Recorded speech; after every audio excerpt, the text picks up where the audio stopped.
Donc le Crabe Fantôme fait partie du cabinet de curiosité, qui est un groupement d'entreprises créé en 2005 à Nantes. On est une dizaine de personnes en tout sur ce groupement d'entreprises. Et puis on travaille, donc nous spécifiquement sur le Crabe Fantôme, sur la production cinéma, audiovisuel et nouveaux médias. On veut vraiment sublimer les classiques audio-vidéo guides de visite en y apportant vraiment de la fiction de qualité et en proposant grâce à la 4G tous ces contenus audio et vidéo de façon extrêmement fluide. Moi je suis nantais d'origine, j'ai fait les Beaux-Arts, l'école des Beaux-Arts à Nantes, voilà, j'ai ce côté créatif en moi et j'ai cet amour pour la ville de Nantes et j'avais envie vraiment de la faire découvrir aux gens de manière la plus originale possible. Donc pour moi ça passe par le fait de raconter des histoires créatives.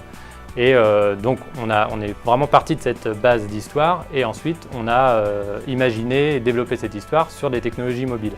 Mais notre but c'est vraiment de faire disparaître cette technologie, que les gens n'y pensent plus et soient vraiment d'abord dans l'histoire.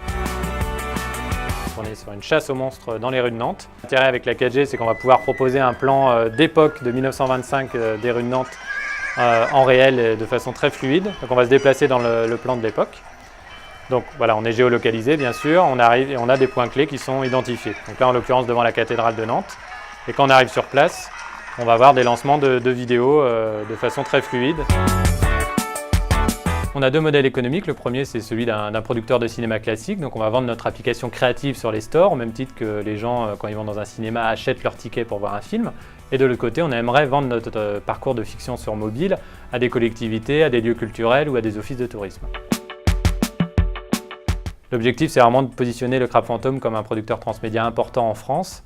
La première étape, c'est octobre 2013 à Nantes, où on crée un grand événement transmédia qui s'appelle les Contes de l'Estuaire, qui va vraiment raconter la ville à travers 7 contes fantastiques sur 7 médias différents.